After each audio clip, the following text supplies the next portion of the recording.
Welcome to another episode of Falcons Central Radio Show on the Pro Football Central Radio Network. I'm Aaron Freeman, founder of FalcFans.com, joined by my good friend and buddy and co-host, Scott Karasik, writer for Bleacher Report. Tonight we're going to be talking about the Atlanta Falcons as usual. We'll be recapping some of their free agent moves that we didn't talk about last week. We'll also be talking about the latest rumors, which Michael Bennett being a possible Falcon. I'm a little bit giddy over that, but see if we can get through that. And we'll answer your mailbag questions. But to help us get through all that, we're going to welcome our guest tonight. It's been a while since we had a guest, but we're going to welcome Charles McDonald, a.k.a. NFL Draft Wiz on Twitter. He's a writer for NFLmocks.com, and he's going to help us break down some of this Falcon stuff, and maybe we'll get a little bit to talk about the draft, since he's the draft whiz. Welcome to the show, Charles. Thanks for having me. All right, man. Well, let's talk about the big news that came out today, this afternoon. I don't know about you guys, but when I work, I usually turn off my phone, so I was getting off work, and then I'm getting texted by people like Michael Bennett. I'm like, what about Michael Bennett? And then someone tells me, oh, he wants to be traded to the Falcons. So I thought they were pranking me. So I looked, and I was like, oh. But it was right around the time when the news came out that the Seahawks were denying it. So I don't know. What do you guys make of this whole story of Michael Bennett? Does he want to get traded to the Falcons? Doesn't he? What's going on with this? I think, I don't know if he actually does because it's a step down from Seattle, but the relationship with Dan Quinn is obviously there, so that's a fit.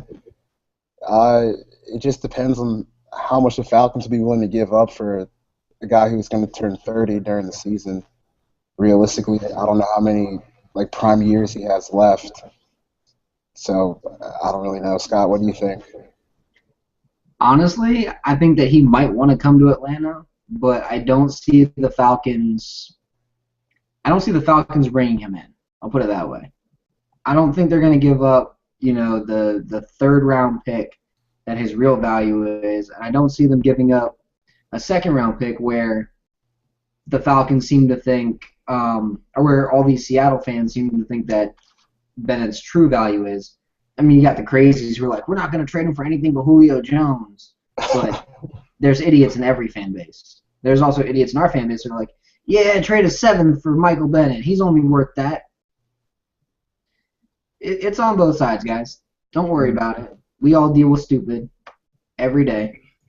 And then we got people in our fan base who are saying trade first-round picks for Michael Bennett, and I'm just laughing at that. Yeah. You don't trade the number 8 overall pick for Michael Bennett. You don't even trade the number 8 overall pick for Justin Houston. And I'm a huge Justin Houston fan. But you don't trade that number 8 overall pick for him. Because you could have liquid gold there. Absolutely.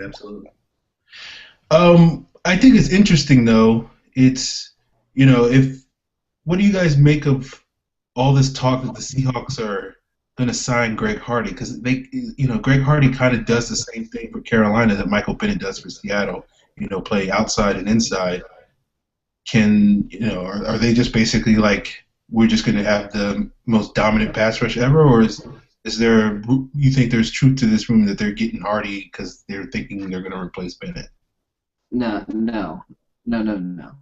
The rumor that Greg Hardy is going to Seattle is being put in there by one man named Drew Rosenhaus. Yep.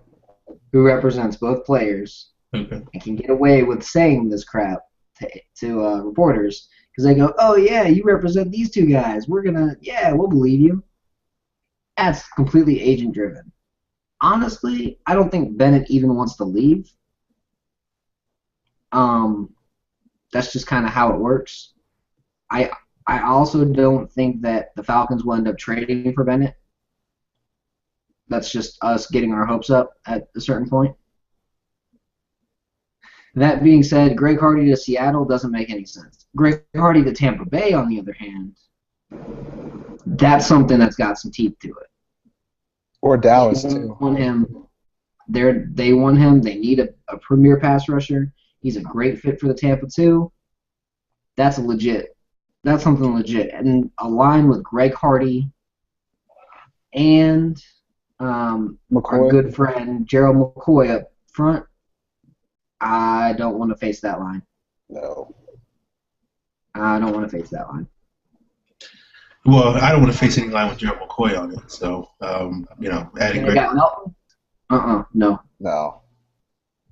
I'm not a fan. Yeah, I say Dallas is your best place. Even if Atlanta has to play Dallas once every 3 years, I'd rather see Greg Hardy once every 3 years than once every half season. Okay. All right. Well, I was just curious what you guys were thinking on that. A lot of times we come on this show, Scott, and where it's like, there's potential news. Like last week, we were, it was the possibility of signing Derek Morgan. So I was just wondering if, usually what happens is we say, oh, it's going to happen. Like we were saying a month ago, like, oh, they're going to hire Terrell Austin tomorrow. And then it didn't happen. So usually if we say something is going to happen, it doesn't happen. So, maybe this time, because we say they're not going to trade for Michael Bennett, it will actually happen. I don't know. Well, hopefully they don't trade him for a 4th-round pick. Okay. Because I would not mind, in all honesty, if Atlanta can somehow get him for a 4th-round pick, that's pretty. Yeah, that sets the front 7. Yeah, that's good.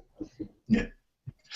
Okay. All right. Let's talk about something that actually did happen. Let's talk about some of these free agent moves that we made last week. We're a weekly show, so we're a little behind on this, but we'll give our thoughts on the signings that the Falcons made last couple of days. Leonard Hankerson, Phillip Adams, Adrian Claymore, and O'Brien Schofield. So, Scott, I guess give your thoughts on some of these moves. How impactful are they? Anyone stand out to you? The one that really stood out to me was O'Brien Schofield, because he's basically what a lot of Falcons fans, including myself, thought Massaquoi is.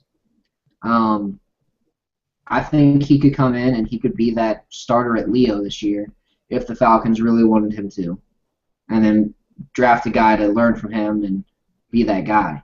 He's got the ability. He's an impact pass rusher. He's not a great run defender. That's the only thing I don't like about Schofield. But he's never been a good run defender. At Wisconsin, he wasn't a good run defender. So that's, to me, the best move they made. I like Claiborne, but I think people expecting more than like 3 sacks out of Claiborne are going to expect way too much. Yeah, I agree. I went back on NFL Game Rewind and watched all of Claiborne's sacks from last year, and really only one of them really only one of them came from his doing. The other 5 were really just caused by Gerald McCoy. He's just so dominant on the inside. So I think I said anything more from like 2 to 4 sacks is about appropriate for Claiborne. Nothing more than that, really. He's not going to improve our pass rush that much. And honestly, I don't even know how much Schofield's going to do for us either, because I wouldn't feel comfortable starting him every week. So I don't even know if we've done that much to improve the pass rush going into next season. We still have one of the league's worst pass rushes. I'll agree there, but I do think that, and I was talking with Stephen White about this on Twitter for a little bit, and then I went and we spoke about it in DMs because I was like, I really want his thoughts. And he says that, and no offense, Aaron, but I'm going to take his word over yours on this one. He's basically like, Hageman adds that left end in base sets and then 3-tech and pass rush sets is his ideal role in the scheme. Okay, I can go with that. So I think in the end, Hageman will probably be the defensive end in base sets. And then in your nickel sets, he's going to slide down inside, and then you'll have Schofield jump on the field and be that, that he'll play 50% of the snaps, but 75% of his personal snaps are going to be pass rush snaps. That's going to be his role. And then Soliai and Jackson are probably going to be starters on the inside as well, unfortunately. But Babineau's rotating on the inside too, so I can't complain too much. He's not going to be playing defensive end like he did last year, which was just out of position. Oh, yeah. Okay.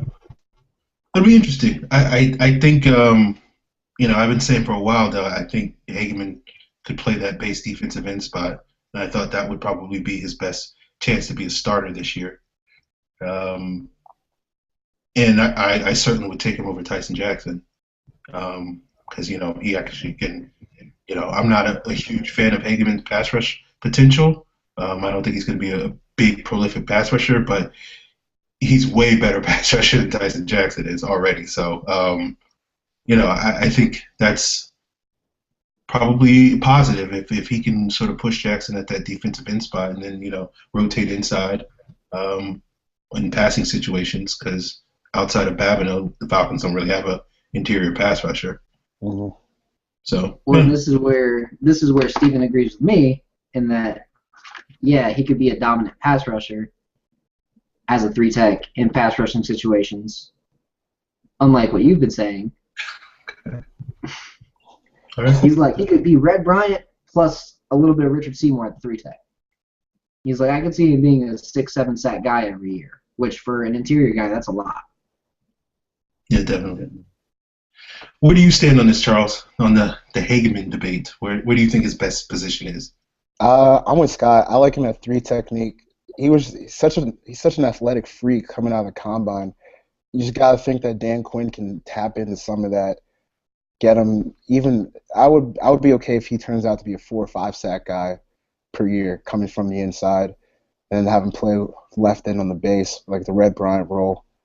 But I think Hageman's got a ton of potential. I just think he's just scratching the surface of what he can be in this league. Okay. Yeah, I'm optimistic because I think I compared Hageman a lot to Red Bryant when he was coming out. I'm not quite on that Richard Seymour level, but hey, whatever. But it's one of those things where I do think Dan Quinn really molded Red Bryant into basically the best possible player that he could be. I do think the potential is there that he could do the same thing for Hageman. Just I'm not quite as high on his pass rush potential as others, but it's not to say I think he's a bad pass rusher. I just I don't think he's Seymour quite yet. But we'll see what happens. So what are you guys' thoughts on some of the other moves? We've talked a little bit about the pass rush. The Falcons picked up Leonard Hankerson. Do you guys see him being an impact receiver for the Falcons offense? I see him being what Harry Douglas was without the paycheck that Harry Douglas was making. Okay. Charles, I'm a little more optimistic about Hankerson. I kind of liked him coming out of Miami. I'm holding out hope that maybe he can develop into a solid number 2 once Roddy White moves on. Not saying he'll ever be as good as Roddy White, but a solid complementary piece to Julio Jones. I think that's a ceiling for us. Okay. So like Nate Burleson was to Calvin Johnson, or better than Nate Burleson? About Nate Burleson's level. Okay. Maybe a little lower than that. Right. But I mean, you're playing across from Julio, so it's not as if you basically be seeing single coverage every single snap. So yeah. And it's not like the Falcons don't also have Roddy White or anything. Yeah, I think it's interesting with Hankerson because I think everybody liked Hankerson coming out of Miami, and then he just whether it was injuries or whether he's not great separating or whatever the case may be. He just didn't quite stick in Washington, even though the coaches in Washington, obviously one of them being Kyle Shanahan, really liked him because they named him the starter a couple of times. But every time he seemed to get the starting role, he got hurt. So it'll be interesting to see if that helps him. But I'm curious to know what you guys think will happen in the draft. Do you think this kind of mitigates the Falcons' need to get a young receiver in the draft, or do you think they still need to target somebody? He signed a 1-year deal. I think it says, oh, hey, the Falcons are going to get someone in the draft, but it's not going to be someone super early. Mm-hmm. They're going to wait until a little bit later. Or if, Philip Dorsett magically falls to the third round, they'll take him at the top of the third because he's a fringe first-round talent. But I could see them wait until the mid-rounds and taking, I don't know, Chris Conley out of Georgia. Oh, yeah. Who's a very raw receiver, taking him at the top of the fourth, top of the fifth round, and just saying, you know what, learn behind Julio, learn behind Roddy. You're a 6'2", 215-pound athletic freak, and your only real issue is route running and hands. And Julio can teach you, or Roddy can teach you how to run routes. And here's a jugs machine, and Terry Robisky will teach you how to deal with your hands. Okay. So if they're not taking a wide receiver early, so it sounds like, Scott, you're pissing on my Sammy Coates dreams. Yes. Okay. All right, I'll cry myself to sleep tonight. I mean, I think the first 2 rounds are pretty much set in stone. I think you're going to see a pass rusher and then either a tight end or a guard in that second round. So pass rusher 8, tight end or guard in the second round. And I think in the third round you get whatever you're missing out of that group as well.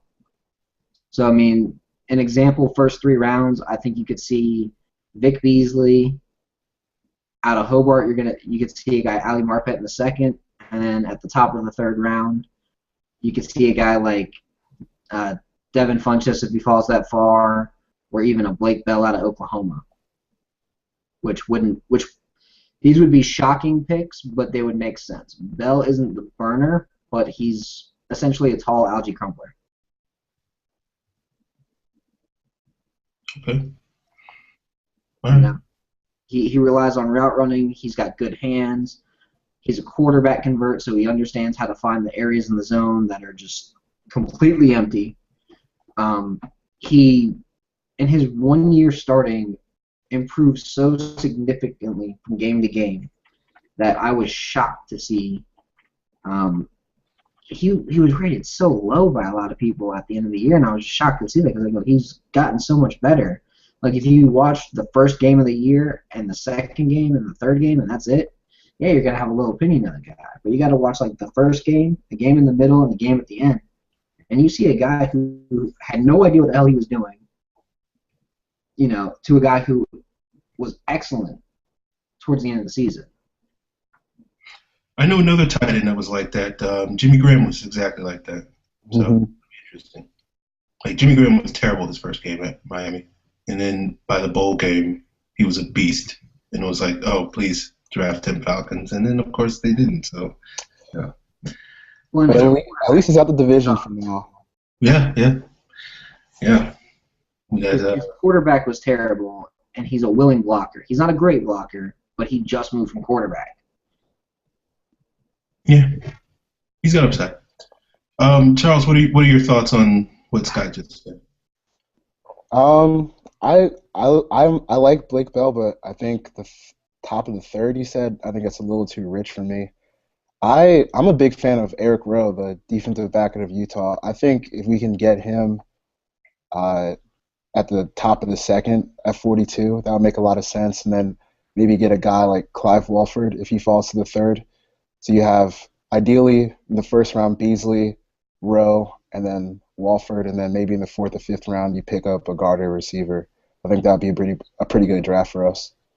Rowe would be awesome at free safety, so I'm not going to disagree with that. He reminds me a lot of Eric Weddle coming out of college, so I'm totally on board with that. Okay. Interesting. All right. Eric Weddle, did he go to Utah? He might have. Okay. I feel like he did. So, okay, that makes sense. All right. He might have, but I was just trying to do let's not look at, let's not make one comparison of one black guy to another black guy. Let's just compare it to how the guy actually plays. And he plays like Eric Weddle. Okay. He's a beast. He reminded me a little bit of Sean Smith, but I don't know if that was the Utah connection there. But he's a little bit more physical than Sean Smith, because Sean Smith is soft. He also fits that mold of that tall, rangy, fast free safety, because he's 6'1", 205 pounds, runs a 4.45, runs a 6.7 3-cone. shows it on the field. He needs to work on. He needs a more defined role because Utah had no idea what the hell to do with him. I'll put it that way. Well, speaking of DBs, we signed one in Phillip Adams. You guys got any thoughts on this? Is he just mainly a camp body, or do you think he actually can carve out a real role with the Falcons? I don't know. He's not going to see playing time over Trufant for sure. Alford, no. If they're moving southward to corner, that's going to be a struggle for him. The Jets' pass defense was so bad last year. It's hard for me to see him get like a significant role in our defense this year. Southward's not moving to corner. He's not? No, Southward's not going to play corner. Southward's going to play in nickel packages, but that's basically it. He's not actually moving to corner. Okay. They want him as kind of a spur for their nickel packages. So it's basically like a safety linebacker. Basically, they look at him as a way more athletic version of Kamal Ishmael. And I'd agree with that. Yeah, I thought Southward showed some flashes last year. I still think free safety is his best bet. Let Quinn just mold him into an above-average starting safety in this league. I think that would be pretty good. I agree with you that I think free safety is probably his best fit, but he's a project there, and I think they want to get value out of him this year. Mm-hmm. So they're going to go, oh, hey, well, he's our new nickel back this year, and then once he learns how to play free safety, once he shows him in practice and he can do it on the field, then they'll slide him back, or they're just going to draft a guy and say they do get Eric Rowe at the top of the second, they're just going to have a big, third guy who can play safety or corner, and if you need a guy who needs to match up and play against that ridiculous tight end like Jimmy Graham, oh, hey, look, Desmond, go get that guy. He's your matchup for the day. Which, that's what they did with Brandon Browner. That's what Quinn liked to do with Browner, and I could see him doing the same thing here in Atlanta with Southward. So it wouldn't shock me if he looked at him as a similar player. I thought it was interesting with them talking about moving Southward to corner, because Southward really does have like the exact ideal dimensions that the Seahawks look for in their cornerbacks. Presumably, Quinn has some input on that. And, I don't know what to make of Southward at free safety. I was high on him when we drafted him, but I was a little underwhelmed with, sort of his instincts and awareness when he was asked to play. You can blame it on him being a rookie, but it's just kind of one of those things where you don't see guys struggle as much as he did with kind of knowing what he was supposed to do. Often develop into good players. I'm not going to write him off or anything, but it would seem to me it would be a pretty big gamble of all the gambles that the Falcons could possibly make. Plugging him in as a starter, have him compete, fine. But if he's kind of entering the training camp as the starter, I'd be a little bit worried about our pass defense. I can't blame you for that, because he's not ideal for the pass defense. Not for right now. He's fast as hell. I went back and watched a lot of Falcons tape this past week, and I love Southward, but he's a raw block of clay. Mm-hmm. I think you put Raheem Morris with him, you let him work, and yeah, you sign that 1 year stopgap to let him learn again. Even if you sign Dwight Lowery 1 more year, what's the big deal? Yeah. What would be the worst situation there? Oh no, we don't have the ideal safety in the first year, but we've got a guy who's a project who might be that ideal safety. It just makes sense. Yeah, but it sounds like they're not really that interested in re-signing Dwight Lowery. So it's, Charles, what are your thoughts on, Lowery and the safety position? I mean, this upcoming safety class is so bad. I think you got to re-sign Dwight Lowry and just roll the dice, see if Southward can develop into something special. But give Lowry one more year. See if the safety class is better next year. If Southward doesn't show significant improvement, but I agree with Scott and you. It's not looking good for the pass defense if we have Southward starting back there because he's just so raw. Yeah, it does seem like unless they can somehow, I don't know, something drops from the sky, from heaven at safety, it does seem like their best case scenario is basically go with a stopgap and then hope for the best next year. Well, I mean, unless as of right now, Southward is the safety. Yeah. And if they don't get anybody else, he's competing with Charles Godfrey. So you might as well just hand him the job. Because Godfrey was garbage for the Panthers last year. Garbage. And he didn't play on the Falcons' 32nd ranked pass defense in 2014. One snap.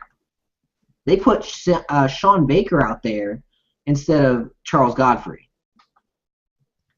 That should tell you everything you need to know about how good Charles Godfrey was last year. That they trusted Sean Baker over him. Well, to be fair to Charles Godfrey, as many people will say, what the former coaching staff thought of players isn't exactly measure up. So I actually think Godfrey, you might be sleeping a little bit on Godfrey. I think he might be a decent starter. Cut by the Panthers, though.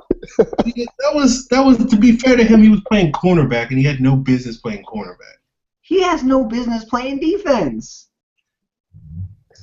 Look, I wasn't a big fan of Charles Godfrey at Carolina, but at this point, I would take him over Desmond Southward any day of the week. I'd rather just take my lumps with Southward than have Godfrey out there. Dude, at least Southward's young and he's got like potential. Godfrey's he's as bad as he's gonna be. He's not gonna get any better. Okay. Yeah, Godfrey's on the downward slope. At least Southward's like 21 years old, 22 years old, and if he takes a couple lumps, whatever. He's 21 years old. He's 22 years old. It's no big deal. Okay. Whatever. Sorry, 24 years old heading into the season. You could take a guy who's 24 and work some magic with him. Especially at his athletic profile. At least you've got an athlete back there and you've got the right coaches to teach him. All right. Well, here's the coaching staff thinks Godfrey's the best option, so I got that in my back pocket. They gave him a $1.2 million deal, and his veteran minimum deal would be $870K. They don't think that he's the best option. They think that he's worth having on the roster. Because unlike 3 years ago, $1.2 million isn't a starter's contract, Aaron. It's a, we think you're quality depth contract. Okay. I think quality depth is like $700K, but hey, whatever. We'll split hairs over that. When veteran minimum's $870K for a guy that's been in the league for that long, how is quality depth $700K?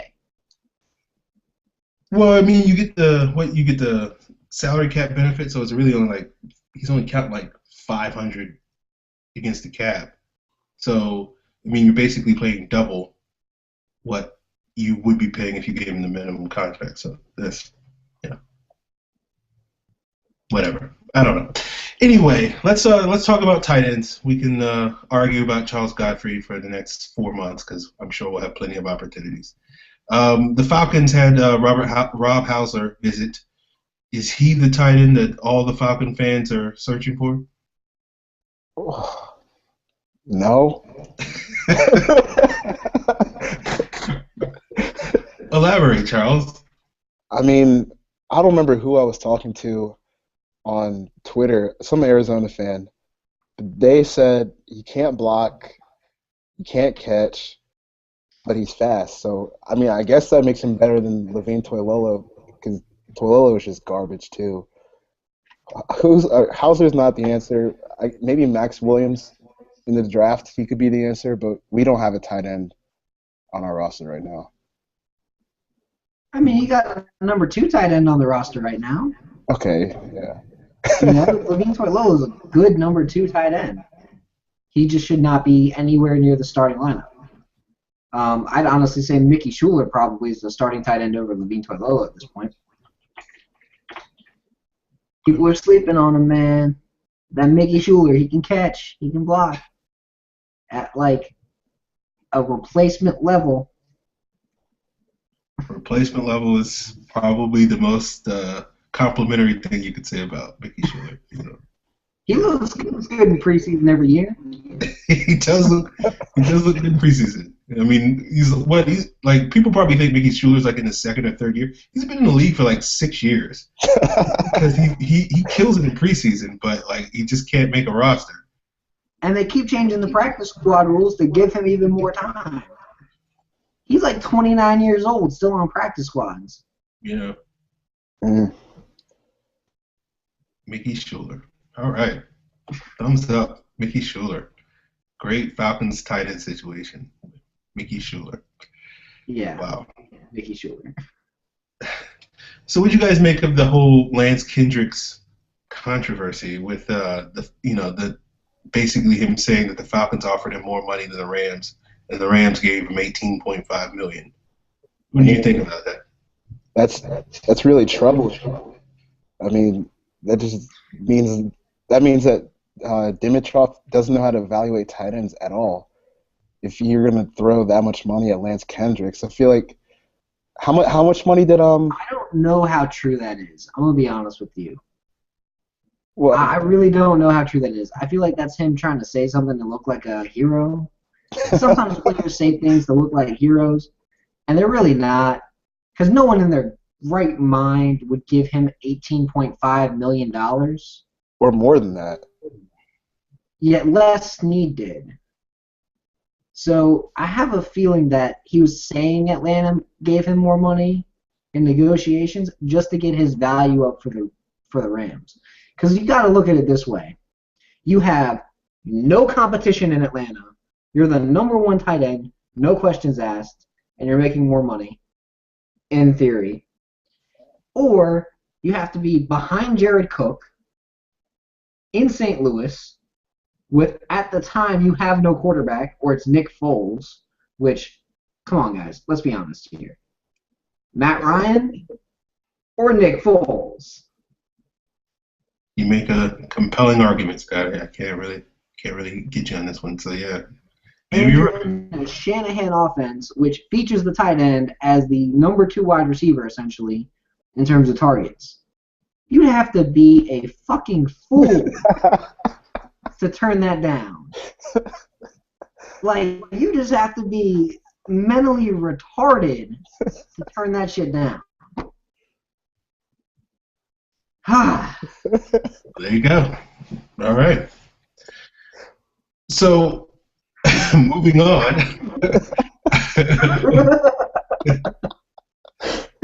Do you think the Falcons are done in free agency, or do you think a couple more moves are down the pipe? And if so, what do you think the Falcons will target?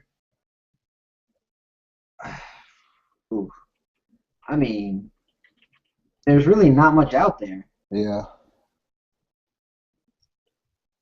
I mean, They were so complacent this year.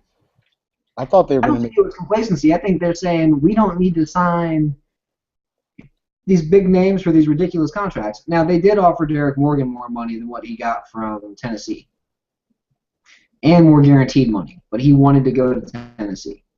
That's fair. He wanted to stay where he got drafted by because he felt loyalty. I can't blame a guy like that. The guys that are out there that they should consider looking at are Stefan Wisniewski. Let's see. They could look at Orlando McClain, Chris Myers. Like, these names aren't driving the needle in any way. I mean, a 31-year-old Red Bryant, I wouldn't go out and sign that. You think? Michael Crabtree would be nice, but how would he feel about being the number 2 or the number 3 receiver in Atlanta? Louis Delmas would be nice if he hadn't torn his ACL in freaking December. You could go out and re-sign Croy Bierman. You know, Okay. like the biggest name that really stands out of all these, out of anybody on this list, is Dwight Lowery. And maybe Stephen Wisniewski, because I would like to see what he could do as a left guard in the CBS. I think that'd be a fun fit, and I think Wiz would destroy people. What were you going to say, Charles? You think Blank would take a chance on a guy like Rolando McClain? Probably not. Yeah, I don't think so either. Probably not. I think Blank would look at him the same way he'd look at Greg Hardy. Although he'd probably look at McClain as in a little bit better light than Hardy. Because McClain's an idiot. Yes. Like, Yeah. he's not exactly, like, he's not evil. He's just stupid. There's a difference there. Like, Hardy, I feel like what he did borders on evil. Let's beat the hell out of a woman, throw her on a pile of guns, and then bang her head in with a toilet seat. Like, and then waterboard her by sticking her head in the toilet. Like, come on, people. Did you read what she accused him of? Yeah. Did you read how bad that sounds? Like, it sounds like something from a horror film, and the guy calls himself the Kraken on the field. The problem is he acts the same way off the field. You can't have that. You just can't have that. That kind of crap in the locker room, that kind of crap off the field, you don't want that guy on your team because that's the guy that gets suspended all the time. So Greg Hardy is, again, Greg Hardy, whole other story. Rolando McClain, he's a retard. He's an idiot. But he ain't that bad. I just don't see Blank taking the chance on him either. Okay. All right. Guy I'm kind of partial to is Brandon Spikes, just because if we can use him as a two-down guy, be pretty good. I just like the way he plays. It would be nice to watch, physical football again. Yeah. Haven't had that in a while. Yeah. I the idea of trying to be fast. Okay. All right. So, right, the Falcons. Let's talk a little bit more about the draft, and as we're probably going to be talking about every week for I don't know how many more weeks till the draft, like 6 or 7, 8 weeks. About 6 weeks. Okay, 6 weeks. We'll probably be talking about what the Falcons are going to do with that 8th pick, and outline like 6 different scenarios. So let's start with one. Charles, I'm real curious. What are your thoughts on sort of these edge rushers? I'm assuming that you believe, like the rest of the universe, that the Falcons are going to take one of these edge rushers with their first pick. But how would you sort of break them down? How would you rank them? Are there different tiers? Is one guy not really in that list? Shane Ray is. If the Falcons take Shane Ray with the 8th pick in the draft, I will blow up my TV. But Vic Beasley and Fowler, I think they're the clear-cut top 2 guys. You can pick your poison with either of them. Beasley's a little bit more polished than Fowler in terms of his pass rushing ability, in my opinion, right now. I think Fowler might have more upside just because he's got a lot more technique to learn. So those are your top 2 guys right there. And then 3rd, I've got Randy Gregory from Nebraska. And then 4th, it's kind of a wild card, Bud Dupree from Kentucky. I think if Beasley and Fowler are off the board by 8 and the Falcons are staring at Randy Gregory and Dupree for the 8th pick, I think they might pull the trigger on Dupree in that situation. He just fits Dan Quinn's mold of fast and physical players. You don't really see too many 270-pound linebackers run a 4.56 at the combine. But ideally, we want Beasley, but I don't know if he's going to be there at the 8th pick. Okay. I've got pretty much the same order. I think you've got Beasley as the top guy for Atlanta. Fowler right there, 1A. You know, if Beasley's not available and you get Fowler, you're not complaining. You got you got the guy you want. So I mean, you're not gonna sit there and go, "Oh my God, we got the second best guy on our board." And then after those two, if you don't take, I think Bud Dupree goes ahead of Gregory for Atlanta. I think he's a better fit. He, like Sourward, is that moldable block of clay. Mm-hmm. He's not amazing at anything right now, but he's a ridiculous athlete. He gets after the quarterback. He's got a relentless motor. He's the guy I would want. And then you've got Gregory, and then Ray is like a late first round pick to me, at best. Although I have a feeling Shane Ray gets taken in the top 10 by a team that has no idea what the hell they're doing, named Washington. Interesting. And I think that pick works out for Washington because they're lucky as hell. I agree with both of you guys on sort of what Ray is, but you know, at the same time, I kind of said the same thing about Jerry Hughes when he came out. So, kind of at the, you know, obviously Jerry Hughes didn't really work out for the Colts, but you know, if you could basically mold Shane Ray into what Jerry Hughes is now, would you guys consider that to be a reach at 8, or you guys just at 8, yes. Okay. Yeah. Because you don't have two guys ahead of Jerry Hughes to basically teach him everything they know and turn him into an excellent player. You don't have the guys around Jerry Hughes that he has in Buffalo that give him the best possible situation known to man for any pass rusher. Mm-hmm. Oh, yeah, let's line up next to Kyle Williams and Marcel Darius and across from Mario Williams, and, you know, I'm just going to be out here rushing the passer. You put any competent defensive end, he's a 5-sack guy out there. At least. I mean, maybe Corey Bierman's like a 3-sack guy, but everybody else is like a 5-sack guy. You put someone who's at least above average, and you get Jerry Hughes type results.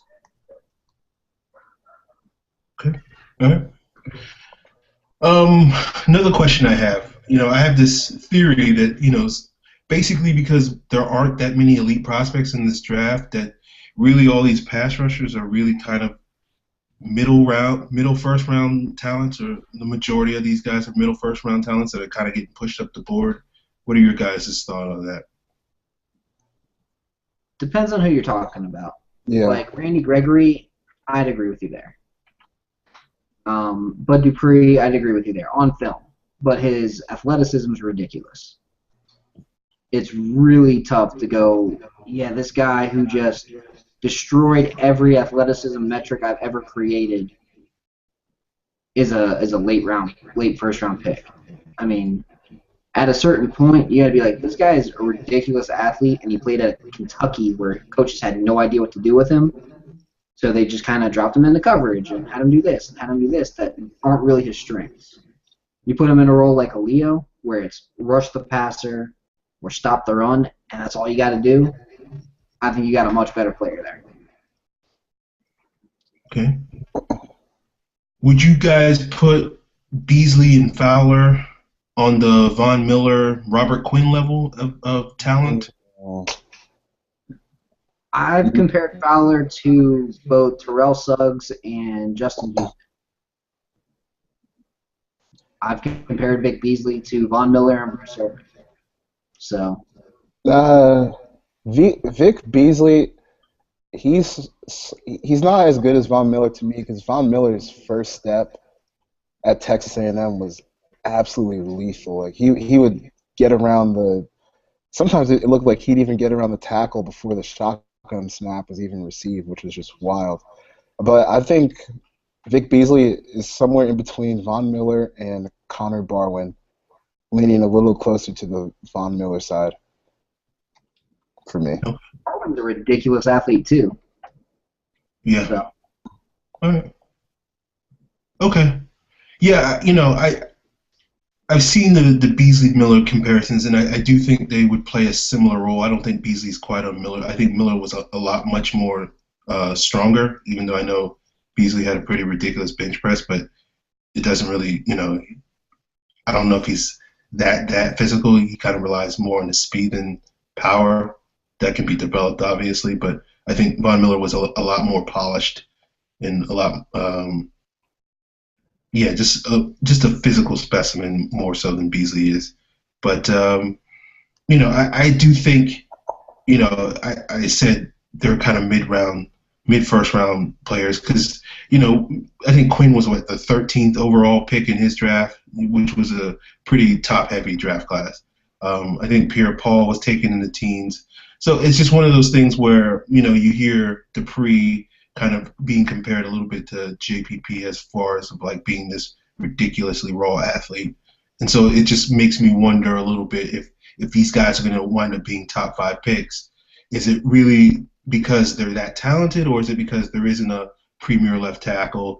There isn't, outside of Leonard Williams, there isn't really a whole lot of top defensive tackle prospects. The wide receivers are good, but they're not like Julio Jones, AJ Green, Sammy Watkins caliber, that sort of stuff. There isn't really premier corners. So it's one of those things where are these guys basically in a normal draft? Would a lot of these guys be picked between like say 10 and 20, but now they're going to be picked between like 6 and 10? I think if Vic Beasley came out last year, he would have been top 5 pick. Okay, so you put him on the Khalil Mack, Jadeveon Clowney up there in that stratosphere? I would have had him ahead of Anthony Barr. Okay. Yeah, I don't think he was as good as Clowney or Mack, but he's definitely better than Barr was last year. Fowler would probably land still below Beasley, but above Barr if you shuffled him in the last year's draft. I think Beasley and Fowler are legit top 10 talents. The rest of them are going to be pushed up just due to the need of pass rushers in the NFL. Okay. I was just curious what you guys were thinking about that because it's something I've been thinking about. Now, to be fair, I need to watch a little bit more tape of all these guys to really have a final judgment, but that's kind of where I'm leaning right now. All right.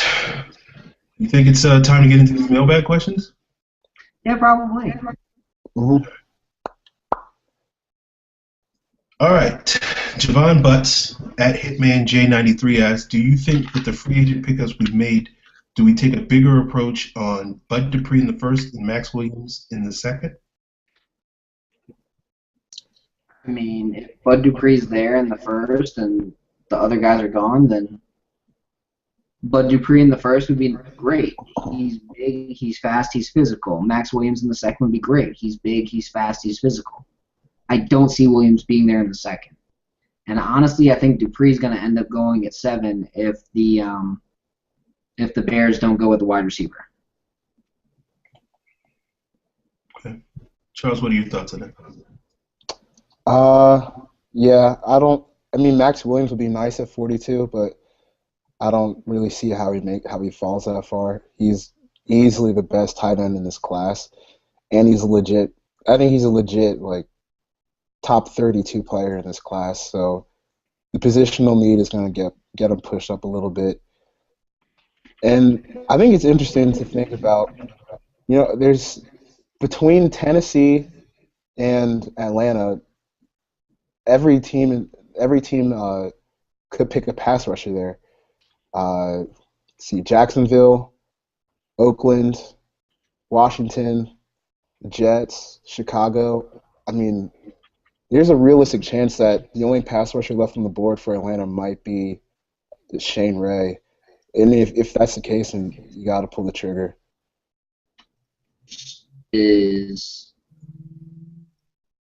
Kind of makes your stomach hurt thinking about that. Yeah. It's almost like deja vu from last year where we just landed one pick away from getting Khalil Mack, and now we could end up like one pick away from getting like Beasley or Fowler. But Dupree's not Dupree or Gregory's not a bad consolation prize at all. Yeah, I wouldn't mind Dupree or Gregory, but Shane Ray, oof. Oof, man. Yeah, not a fan. Not a fan. I will say I would be shocked if more than 2 of the top pass rushers go in that first 7 picks. Because when you look at Chicago, you don't see the need for an edge player. And you got Pernell McPhee, Jared Allen, Shane McClellan, Willie Young, like Lamar Houston. They look pretty stacked. The Jets, I could see them taking one, but they need a little bit of everything, a little bit of help. As they say in the South, they need a little bit of Jesus. Washington, Ryan Kerrigan, Trent Murphy, they took their guys last year. They got Jackson Jeffcoat, who they really like. I don't see them going with a pass rusher high unless it's a guy they think can just get after the ball quickly. And then the first 4 picks, essentially, I think are going to be, at this point, I think they're set in stone. I think it's Winston, Mariota, and then Dante Fowler's going at 3. And then at 4, you got Leonard Williams going to Oakland. Okay. All right. And then you got someone who's going to do something stupid at 5, 6, and 7, because those teams perennially pick at 5, 6, and 7 in Washington, the Jets, the Bears. They're perennially picking in that top 10. Okay. All right. Yeah. To answer Hitman Jay's question, I'm on the same page as Scott and Charles. All right. Our next question is from at ATLJD. He asks, "Have we given a second for Michael Bennett? Why not?" Because he's not worth a second round pick. Yeah. No. I actually today on Twitter I said that he was. That was until I found out he's turning 30 this year, and he's just not worth that. A third at most. All right. Devil's advocate. John Abraham was pretty good up until he was 35. Is it possible you think a team that gets Michael Bennett or whoever, whether it's Seattle, Atlanta, or whoever, could get 4 or 5 good years from him from here on out? It's possible. Easily, but I don't think you give up a second round pick for that at 42. Because the idea is, let's keep our third round, or let's keep our first 2 round picks, so you can put someone across from Michael Bennett who's competent, or at least can develop into somebody ridiculous, like a Bud Dupree. And that way you can bring Bud Dupree along a little bit slower and rotate him in and give him a role that first year and then build off of it. Where if you just give up that second round pick for Michael Bennett and you need something else in the second round, like, I don't know, Eric Rowe at free safety, or Ali Marpet at left guard, or even, say, by the stroke of God, Todd Gurley sitting there at 42. That would be awesome. You gotta take Gurley at that point. Yeah, again, I'm not a big fan of taking running backs high. But when you've got arguably the best running back to come out in the past 5 to 10 years, that's what you do. At 42, he may not be the perfect fit for the scheme, but as we called Justin Blaylock, he's an octagon peg going into that round hole. We just got to shave some of the edges off and he'll be good to go. Yeah. And you got the perfect coach to do it. Mm-hmm. You got the running back coach who taught Terrell Davis how to play in the scheme, who taught Olandis Gary how to play in the scheme, who taught Mike Adams how to play in the scheme, who taught Tatum Bell how to play in the scheme, who taught Clinton Portis how to play in the scheme. I mean, you got that guy who taught Alfred Morris how to play in the scheme. Like, so many different guys have learned how to play in the scheme. And if Gurley's there at 42, you take him. Just because you're not a total dipshit running a team. Well, he ain't going to be there, so we don't have to worry about that. Yeah. All right, a good friend of Box of Cookies asks, how will Mopanga be used?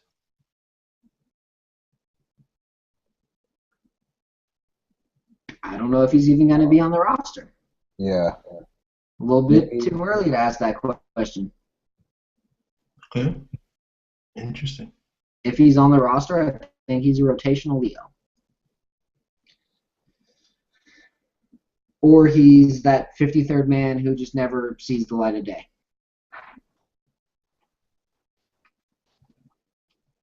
Yeah, I like Mopanga. I don't think he got enough due last year. I think he has a pretty good first step. I think he's certainly good enough to make the team. But obviously, if the Falcons, use that first pick on a guy that plays the same position with Claiborne and Schofield and Jackson basically being a lock to make the roster now that we guaranteed part of his contract, and Hageman's playing and Goodman's playing, he could lose the numbers game. So we'll see what happens. But I do think, he could be the surprise of the summer. But we'll see what happens. Charles, you got any different thoughts? See what happens there. Yeah, I think Mopanga is, like a rotational Leo, special teams guy. He'll have to fight to make the roster in training camp, probably. Mm-hmm. Nothing personal. All right. I guess we already answered Smorgasbord Nine's question. So let's jump ahead to Derek Collins, 79. He asks, what defensive tackles could Atlanta look at in this draft? Considering Babs' age in the 2 contracts from last free agency. You can't even mention Soliai and Jackson by name. They're just 2 contracts. What are you guys' thoughts? A guy I think that could replace Babineau is another Clemson guy, Grady Jarrett. I think he brings a lot of the same things that Babineau does to the table. Got great first step. He kind of reminds me of like a poor man's Geno Atkins a little bit. Great first step, pretty good pass rusher, good disruptor in the run game. I think he could be a nice fit. If he's there if he's still there in the 3rd, I would pull the trigger on him, honestly. I like that fit. I was going to go for Grady Jarrett myself, but since you already took that one from me, Gabe Wright out of Auburn. Very similar player, a little bit taller, a little bit longer. Has experience as both a 5 and a 3 in that scheme. I think he could be more of that. He could be fun as like a Hageman replacement more than a true Babineau replacement, because he's way better at the 3 technique, and he can play the 1, and he's strong as hell. 34 reps and still having 32 and 5/8 inch arms. That's pretty impressive. He's pretty explosive off the ball, and then he's just fun to watch. I think he would be a good fit for Atlanta, and I think he'd be excellent in the 3 technique long term. His ceiling is closer to like a Brandon Mabane. Yeah, I don't know about this draft class. It seems like it's all nose tackles, and you guys basically picked the 2 guys other than Leonard Williams who are 3 techniques. So I can't really pick anybody else. But it's like, hey, Pillow out of Miami. Yeah, but don't you think he's more of an edge? 15 pounds, but he's quick. And then I wouldn't trust Louis Trinket-Passat as a pass rusher. You got Rakeem Nunez-Roches, who's pretty damn good out of Southern Miss.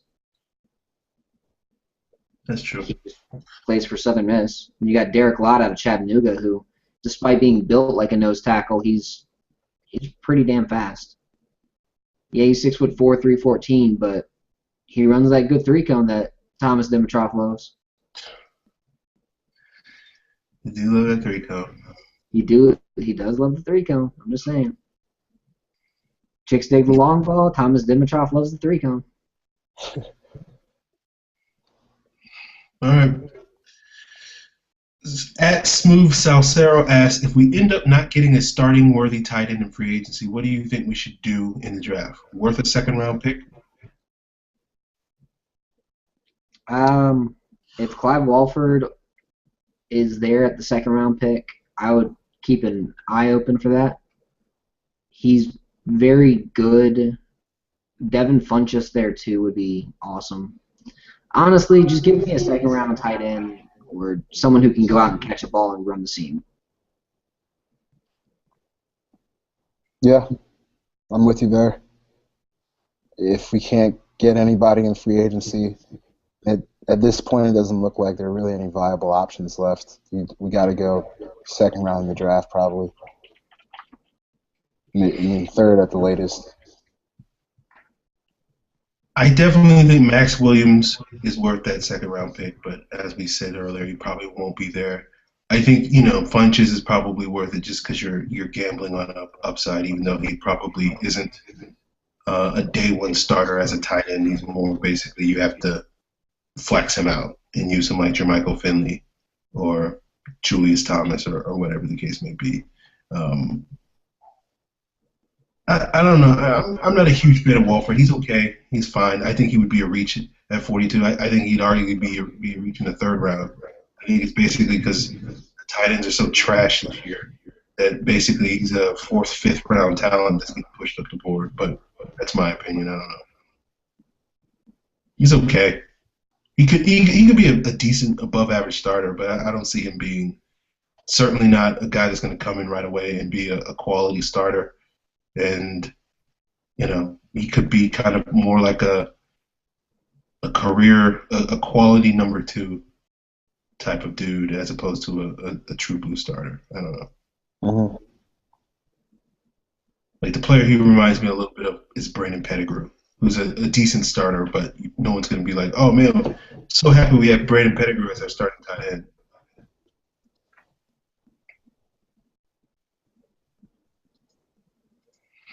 All right. Dirty Bird Wilson. He says, do you see us ever building a Super Bowl caliber team with Thomas Dimitroff in the front office? His words, not mine.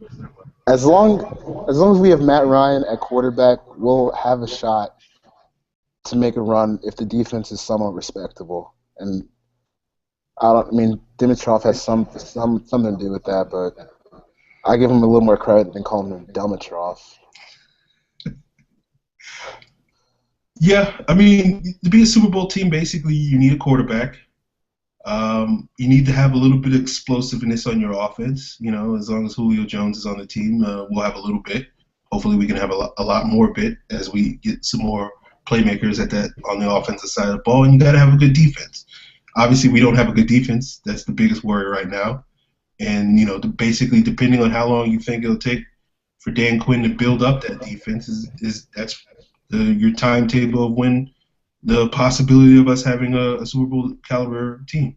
If you don't think Quinn's going to, do anything for the defense, then the answer is no. But, I don't think even myself, the negative Nancy of this podcast, is willing to write about. So. What do you think, Scott? You kind of know my spot on Dimitroff. I think that he brings in talent, and I think that he works with his coaches to get the talent that the coach really wants, more than putting it all on himself. If it was just Dimitroff out there picking every single player, yeah, you could complain. But it was Dimitroff and Smith teaming together to pick all these guys. Mm-hmm. Yeah. That's why I do not like it when people are like, oh yeah, well Dimitroff's completely at fault for the lack of talent on the Falcons. Not really. Because he just got a lot of the guys that Smith also thought he could develop.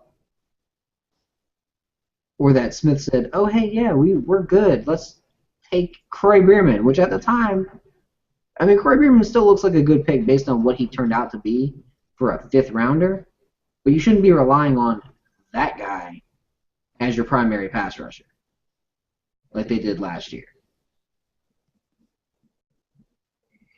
Okay, I put a little bit more on Dimitroff's plate. I think a big reason why we lack talent is because we gave up all those picks in the Julio Jones trade, and Dimitrov was really the architect of that trade. So I think you can't really.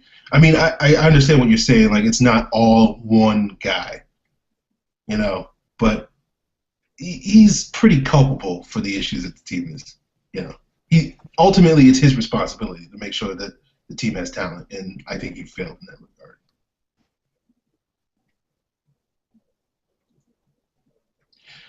All right. Silent room. Smorgasbord 9 asks, who would you pick if the draft, I think we already know the answer to this one. Who would you pick in the draft if Beasley, Gregory, Fowler, and Ray are all gone at number 8? Wait, Beasley, Fowler, and Ray. Oh, so Dupree. All right. Yeah, Dupree all day. All right. So let me modify his question. Let's say all 5 of those guys are gone. Who are you taking? There's a really good defensive tackle that'll be available in that situation. And even though defensive tackle is not your biggest need, you gotta have to take Leonard Williams. Oh yeah, if Leonard Williams is there at 8, I would scoop him up in a heartbeat. Because what he just described, 2 quarterbacks are going in the top 7, period. So if all 5 of those guys are gone, you're taking Leonard Williams. And Leonard Williams is your 3 technique, and you develop him into the next. He may not be the next Gerald McCoy, but he might be the next Marcus Stroud. And that's all you really need. That 4-sack guy who's a ridiculous run defender. Give me that in the middle of a defense all day.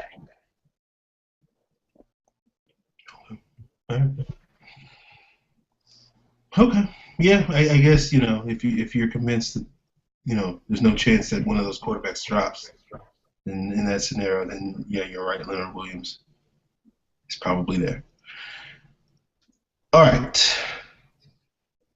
I think we already got Jeff L.J. Lloyd's question, but I guess we'll just put a stamp on it. Where, in your opinion, does Southwood fit in the Quinn scheme? Long-term fit, free safety. Develop him, but you got to develop him up. Short-term fit, that nickel spur kind of role that I could see. He ran it with Jeremy Lane last year. He ran it with, I want to say, Byron Maxwell the year before he lost Browner. Which is the big reason why I didn't understand why Browner, and then he ran it with Browner himself, but I didn't understand why people were so all excited about Byron Maxwell this offseason. That's what didn't make sense to me. I didn't get that. Good. Yeah, it's that same role that he was using Byron Maxwell for. He was using Walter Thurman in a similar role. At Florida, he did a lot with Jalen Watkins and what's the name? Hargreaves. Not Hargreaves, but it was Jalen Watkins, Lucius Portafoy, and then they had a third guy back there. Yeah. Huh? Was it Roberson? Yeah, Roberson. Yeah, Roberson. Marcus Roberson. Roberson and Purifoy were his outside guys, and Watkins was his nickel spur kind of role, where it's like a nickel safety mix, and it worked. And I think that's the role you're going to see Southwood in until he can learn how to play free safety. And if he never learns how to play free safety, I still think that can be a really good role for him. That nickel, big nickel kind of role, where yeah, is he a corner? Is he a safety? Doesn't even matter kind of situation. And then drop down more into the box in that kind of way. Well, Charles, you can lead us out. What are your thoughts on Southwood's fit? Yeah, I think his best long-term fit is at free safety. He's athletic enough to cover or to play single high. It's just a matter of if he's going to develop his technique enough under Dan Quinn. But for the short term, he'll probably have to play a little nickel corner. And then I would re-sign Dwight Lowry and just see how it goes from there. Okay. All right. Maybe I'll get you on the Charles Godfrey bandwagon by the end of this offseason. Maybe. Oh, nah. All right. Well, folks, that's another show. Charles is on Twitter at NFL Draft Wiz. We appreciate him joining us. He's got stuff on NFL mocks. You got anything else you need to plug, Charles? That's about it. Thanks for having me, guys. All right, man. We enjoyed it. We'll, see if we can get you back on. I don't know, before the draft or after the draft, but I'm sure we'll get you back on at some point. All right, sounds good. People, remember, you can send in your mailbag questions. Use the hashtag Falcons Mailbag. Tweet at the show at FalconsPFC. You can tweet at me at FalcFans. Scott is at Scott Karasik.